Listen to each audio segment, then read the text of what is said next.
Segirinya Muhammadi ne Alan Sewanyana ebyabwe anti biteredde ngenda bambi kutusako Masawo Maama Fiina ayongedde okutabukira Gravity omutujju ate ye SB4 bambi akikoledde mukazi we n'ebisinga kawo Brisha Kashi bonamba ina ngenda bamba kutusako naye nga sinnakongerayo badde nkusaba video no jimpere like ate sobola okuba nga yeeyongera era nga nkubaza gwe n'omulungi subscribinga ku Wanda Boy UG timukwano wakola kyamaanyi nnyo ddala era nga naye abatina okusubscribinga lenge berango subscribinga kona ku notification bell ayituberenga bugire tutekayo mukwano gwasuka odifuna nenga serabite hajat kaloddo onakulombira edduwa bena ebyekutte ne biteranga go enayagala okulangira kalango kukonna berango tukonako ku namba esimu wansa wate tugenda banga tukola ki nga tukuyamba munnange nno nga sikuresizayo oluvanyuma lw'emyaka ebiri anti bambi Alan Sewanyana wamu ne Muhammad Segirinya bamaze ne bakola ki ne bawewa beiro nenga ye Alan Sewanyana embeera jali anti sinungi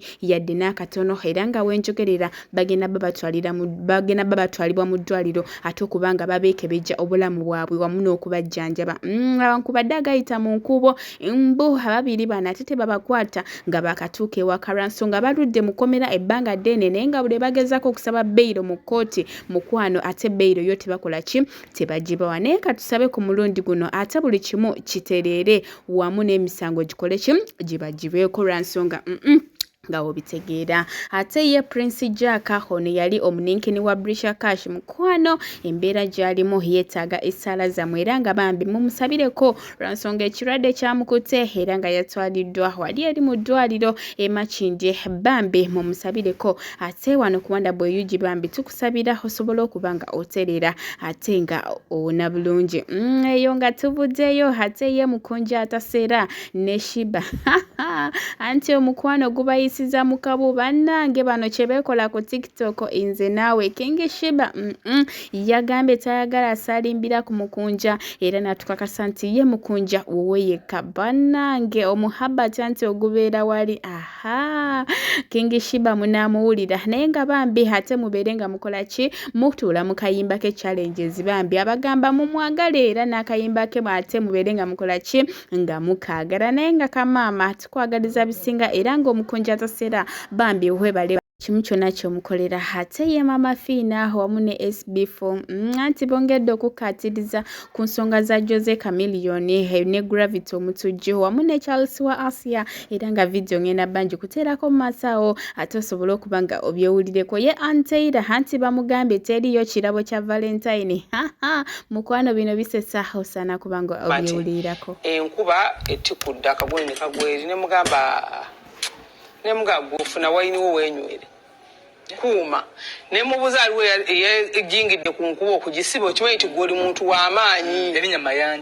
mayanja oli muntu w'amaanyi oli muntu ateemolerwa waliwo yasibye enkubayo kuba gwate enkuba nangamba simanyi olwajjo nabukezeza nkukola ne bajjajja sawa nga bannange oba balogo b'enkuba oba bitekisi yagira oba bitekisi yagadde gyegiyingirako ntuusa okusaba kwa mukyala wange ngenda kuza omwezi 14 teri kirabo kya Valentine kirabo kye ngenda okuwa kutwala mu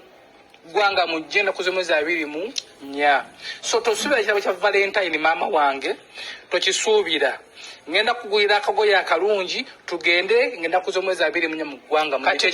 kati gosuubira ekyo nange ntuusa okutegeeza abaana bonna mu ggwanga b'empeerera abatalina bakufuna school fees batulindemu mbasaba munte kuba ne bazadde bamwe bamanyi lwaki tebabaweerera mala kuva mu kamiliyoni njoke ntegeere nti waliwo omwana w'egindi ataasoma atanaba kuwa school fees naye mwenna abasubiddwa chance mu budde buno first wait nsaba abagula tebo kuba zali sold out alina tebo esembedde obulungi ku stage gitunde goodwill tugigula gwe kubira bukubiza SB4 tujagala ogane nti nagula tebo namba wait tugikuwa oba gigula miliyoni ya 5 tunamuwa 10 tukuwa 10 tetukyayagala ate kutataganya mbeera gwali mukyala tumanyanga woba jangu nakoze mwezi 23 sekiyite weerekera bakuuma muswe mu kisaawe naye byonna tubyogera nga tutegeeza abayimbi abayingira sisitemu y'okuyimba n'abaliko nga mulowooza nti mukyaliko musabe nnyo Katonda abawo omukisa nga gwe yawa Chameleon. Kituufu. Kati abaana nina abaana bengeraageranya wano mu ggwanga.